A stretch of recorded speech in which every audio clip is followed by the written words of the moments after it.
Olá, estamos iniciando mais um encontro aqui no programa Castelo Forte. É sempre bom podermos ter momentos de compartilharmos experiências, informações. Também agradecemos a todas as pessoas que nos trazem o seu retorno, que nos falam de que estão gostando do nosso programa. E assim nós queremos aproveitar o tempo de hoje, conversarmos sobre um assunto que está muito na moda, que é a comunicação. Existem vários tipos de comunicação, várias formas de comunicação, e uma delas é a escrita, aquela onde a gente se comunica escrevendo, hoje não tanto mais com o lápis, a caneta, talvez com o teclado, enfim, com o celular, o tablet, mas hoje então a gente vai poder conversar um pouco sobre isso com o professor Romério Schrammel, que é professor de português, também revisor de texto para trabalhos de faculdade, livros, também já atuou na direção de escolas. O Romério, professor Romério, muito obrigado por estar conosco aqui no programa Castelo Forte. Vamos iniciar conversando um pouco sobre essa importância da comunicação escrita. Por que é importante as pessoas conseguirem se comunicar da forma escrita? Tudo bem com você? Tudo bem. Eu agradeço sim a oportunidade de poder participar e compartilhar um pouco da experiência nessa área de escrita e também falada. Eu diria assim, para contextualizar um pouco o nosso trabalho, eu gostaria sim de começar citando, até pelo espaço físico em que a gente está, citando o nosso Martinho Lutero. Ele tem uma frase que diz assim: se nós tivermos grandes escolas, nós temos progresso onde atuamos. E também a cidade, a força da cidade, ela se conquista pelo número de pessoas instruídas que ela tem. Então a parte escrita, o que eu quero dizer com isso? A parte escrita, ela tem um precedente. Não há bons escritores sem bons leitores. Então Lutero é uma pessoa instruída e ele conseguiu ler aquilo que acontecia ao seu redor. A leitura, ela não é necessariamente, quando a gente fala em leitura, muitas vezes a gente logo remete para a questão de leituras de livros clássicos. Não é isso. Saber ler é saber se situar e compreender o espaço em que nós vivemos. Muitos escritores não escrevem a partir do que leem, mas a partir daquilo que observam ao seu redor. Então, um bom escritor, ele se faz a partir da leitura, porque a gente precisa se alimentar. Então, a escrita parte disso. Então, a grande dificuldade que muitos têm é falta de ideias. A questão não se resume muitas vezes, como na nossa época, nós éramos avaliados pelo número de erros que nós tínhamos nos nossos textos. Então, quanto mais vermelho estava o texto, pior era a nota. Hoje, essa realidade mudou muito. Hoje, o que se realmente valoriza num texto é o conteúdo do texto. Então, a pessoa conseguir dizer com clareza aquilo que ela está pensando. E como muitos têm dificuldade de escrever, é simples, porque escrever realmente é difícil. Porque não é da natureza do ser humano escrever. Escrever é uma criação humana e nem todos se qualificam, estão adequados ou qualificados para se expressar por meio da escrita. Então, esse é o primeiro aspecto extremamente importante. Para você ser um bom escritor, que você faça boas leituras. Saber ler é parar e observar, que não faz muito parte do nosso contexto hoje em dia. Porque você é um bom trabalhador se você levanta de manhã e corre o dia todo. Eu acho que a gente tem que ir um pouco ao encontro do que prega o nosso sociólogo italiano Di Masi, né? A questão do ocioso. Ter momentos durante o dia em que a gente para pensar sobre aquilo que a gente faz. Professor Romério, você está nos trazendo aqui algumas coisas muito interessantes.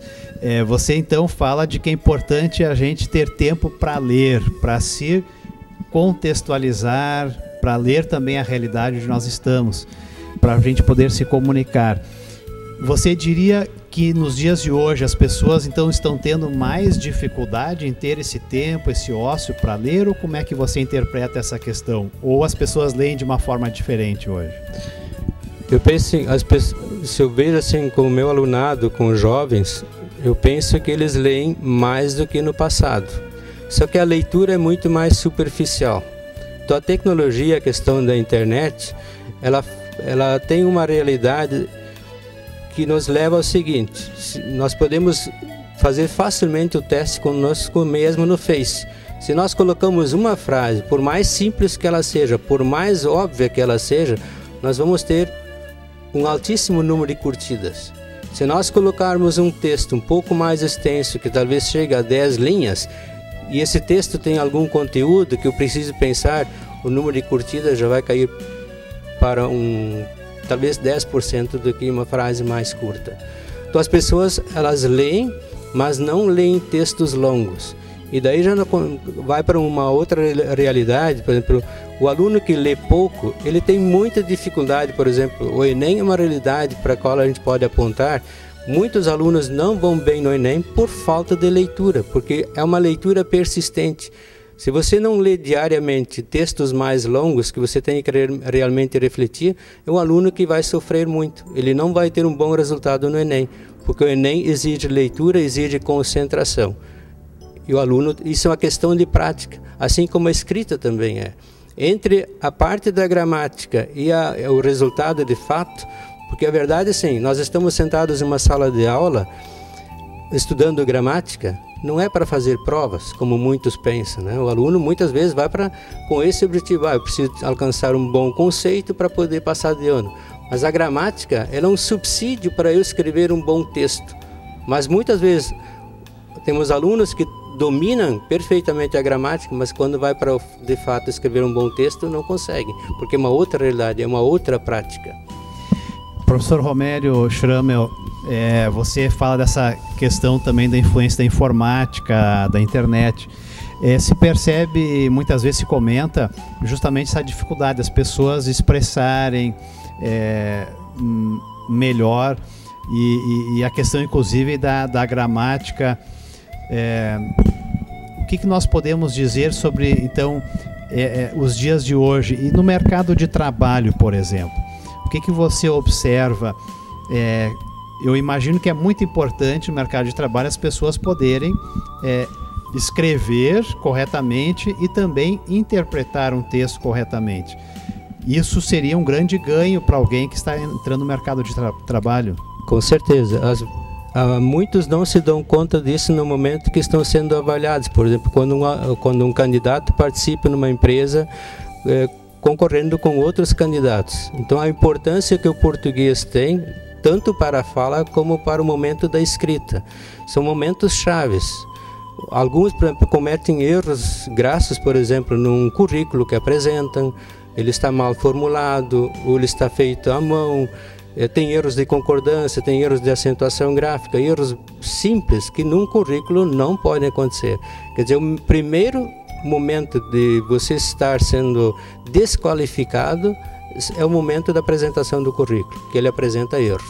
O segundo é no momento que você participa de entrevistas.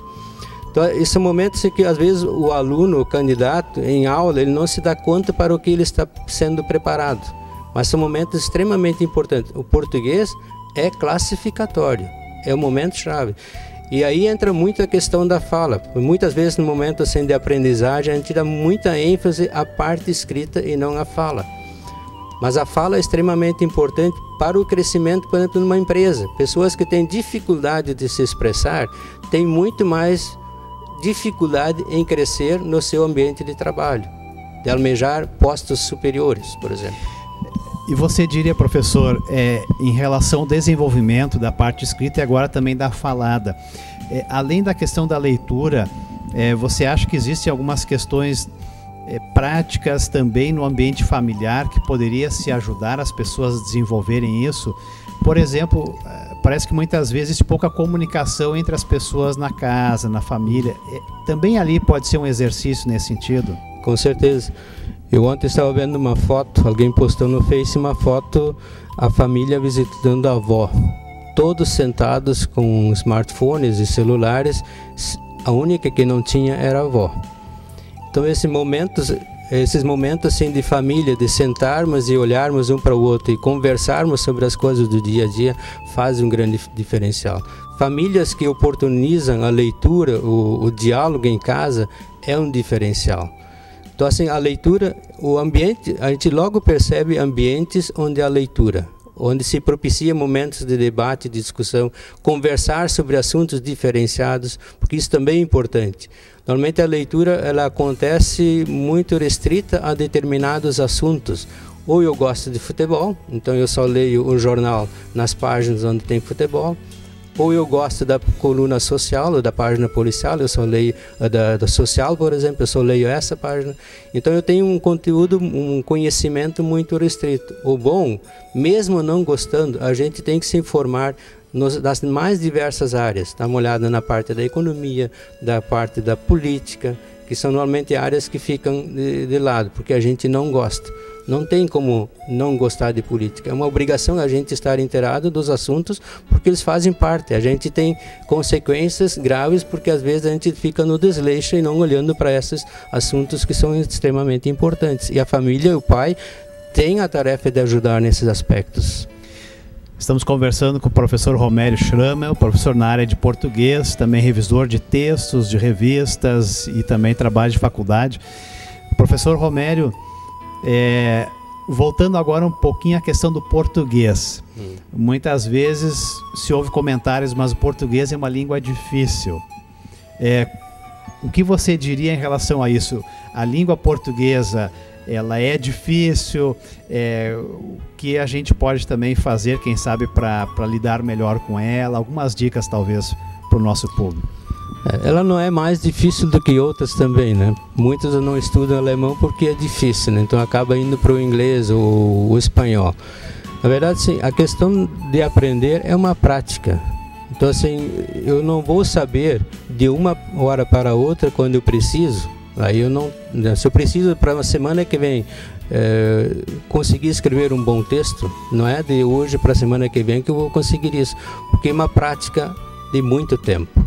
Assim, a questão de um texto, de você se qualificar, é você ler diariamente com muita atenção aquilo que você faz. Você tem que dar uma atenção especial. Então isso muitas vezes não acontece. E como tem muitas regras, muitas exceções, então quanto menos você pratica, muitas vezes acontece o seguinte: você aprende em sala de aula. Eu brinco muito com os meus alunos. A gente trabalha, por exemplo, concordância verbal e regência, aí o aluno vem e pergunta para mim: professor, posso ir no banheiro? Eu fico olhando e digo: não. Eu disse: mas como não? Eu disse: não, você pode ir ao banheiro, mas no banheiro não. Então, quer dizer, nós não praticamos aquilo que nós aprendemos. Até tem linguistas que dizem assim: nós falamos brasileiro e nós escrevemos português. Então existem várias tendências no país como um todo para fazer reformulações. A nossa língua ela não é fonológica, que cria N dificuldades, porque, por exemplo, 2 S's, SC cedilha, ou o próprio X, tem uma letra com vários fonemas, o que em outras línguas não acontece. Então, para nós brasileiros cria dificuldade, imagina alguém estrangeiro estudando português, as inúmeras dificuldades que isso não cria. Então, o fato de a língua não ser fonológica é um grande problema. Além disso, tem a questão da acentuação gráfica, né, e outras regras que atrapalham a vida do nosso jovem. E pensando um pouquinho no dia a dia, assim, na sociedade, sobre a importância de pequenos detalhes, por exemplo, um contrato que alguém vai assinar. Às vezes a coisa pode ser tão importante que uma simples palavra, uma vírgula, ela pode fazer a diferença. De fato, o português é importante também. Sim. Nesse sentido. Entra a questão, a gente volta para a leitura, né? Você ser, o que é ser, trabalhando assim a questão de ser um leitor competente, por exemplo.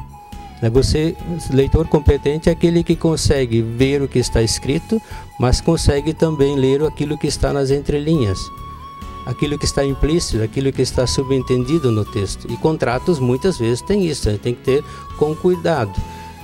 é necessário também ser um leitor crítico. Nós somos o leitor crítico, aquele que analisa, que contesta, ele se posiciona frente àquilo que lê. E nós temos uma cultura muito assim de aceitar tudo muito facilmente.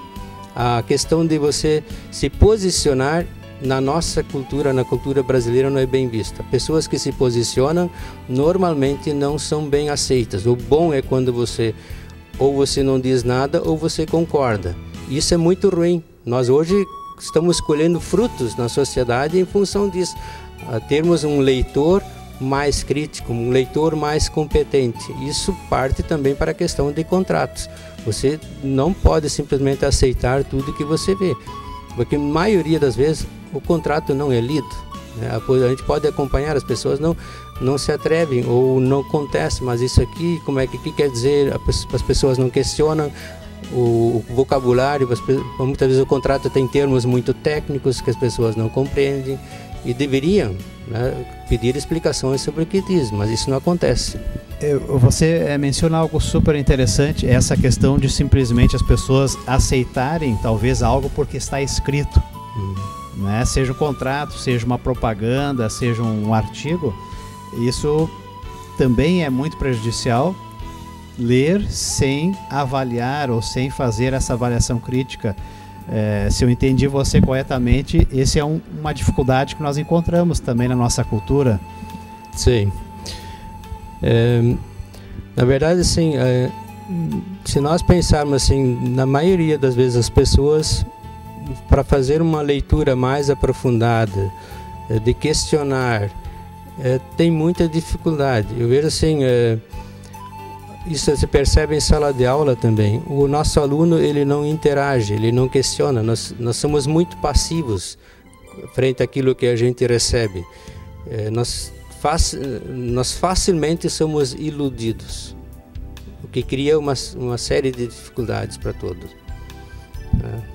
E para sermos menos iludidos, a gente entendendo melhor, interpretando melhor, certamente diminui essa possibilidade, é isso? Criamos que sim, deveria ser, né? A gente se posicionasse sim. Professor Romério Schrammel, nós estamos chegando ao final do nosso bate-papo aqui, que hoje foi então sobre a questão da comunicação escrita. Eu convidaria você, se você quiser deixar assim talvez um último estímulo a aqueles que nos assistem na questão da leitura, da importância disso e como a gente pode estimular, quem sabe, os nossos filhos e netos a poderem desenvolver mais nessa área. Sim. Então, inicialmente, assim, para fazer uma pequeno feedback do que a gente comentou, a importância da leitura no nosso dia a dia, para nós elaborarmos um bom texto. Escrever não é fácil em si, de você conseguir montar o seu texto, e existe sempre para alguém que escreve o depois. Muitas vezes, quando a gente escreveu um texto, nós também sofremos críticas referente àquilo que nós escrevemos. Então também existe aquela questão de você realmente se preparar psicologicamente para aquilo que vem. Isso é muito difícil, é a questão de você se posicionar. Então a gente diz assim, depois que a gente escreveu um texto, o texto não é mais nosso, né? Porque se a gente começa a se preocupar, a gente acompanha assim jornalistas, quem escreve crônicas, por exemplo, Davi Coimbra e outros, as críticas que eles sofrem. Então, se a gente começa a se lamentar e condoer por aquilo que a gente ouve sobre aquilo que a gente escreve, a gente para. Então, é extremamente importante a gente escrever textos, enfrentar a situação e praticar. Para o nosso jovem assim, no dia a dia, é só a prática que leva alguém a ser um bom escritor. É o desafio que nós temos. A prática faz o exercício. Muito obrigado, professor Romério Schrammel, pela sua presença, as suas experiências e conhecimentos aqui conosco, deixando esse estímulo para a gente crescer na comunicação escrita e também falada. Muito obrigado. Esperamos poder nos encontrar novamente num outro programa. Obrigado.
Olá, amigos, amigas, convido para um momento de reflexão. Você certamente já percebeu que nos últimos vários anos, cada vez mais temos uma variedade de opiniões, também de opções, tanto na gastronomia quanto no esporte, nas áreas de lazer, no trabalho. Estamos no mundo de muitas opções. Por isso também nós somos convidados e, na verdade, desafiados constantemente a avaliarmos aquilo que a gente acredita, aceita ou não.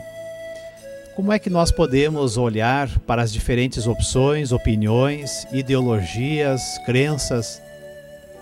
Vamos simplesmente aceitar tudo e dizer que cada um tem a sua opinião e tudo vale?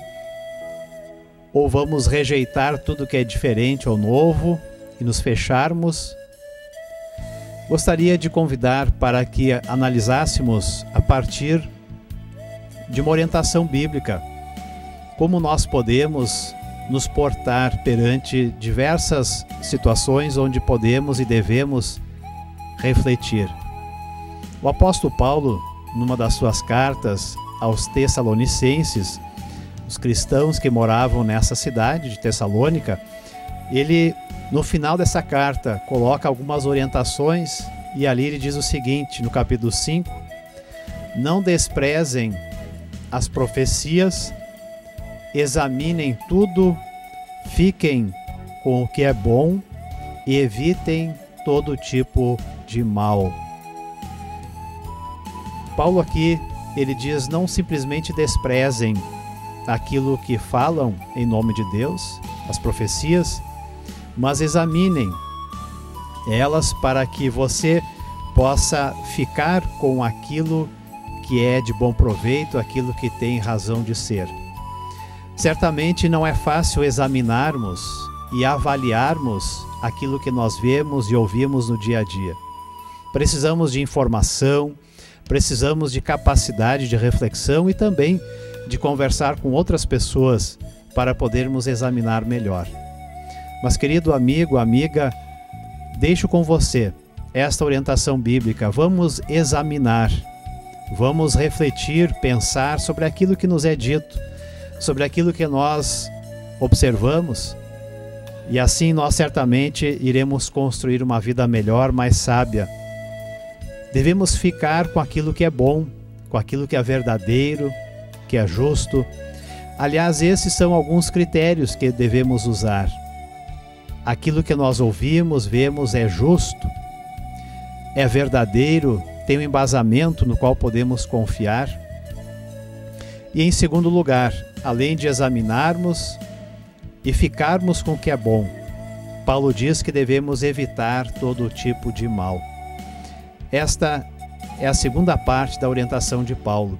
Evitar, rejeitar, refugar aquilo que é mal. Precisamos também ter coragem, discernimento, para dizer não àquilo que entendemos que não é justo, não é verdadeiro, não agrada a Deus, não faz parte de uma atitude amorosa. Assim, podemos nos posicionar, podemos explicar aquilo que nós entendemos para as pessoas e dizermos que aquilo que achamos que não é bom, que não vem de Deus, rejeitamos, não concordamos e por isso não trazemos para a nossa própria vida.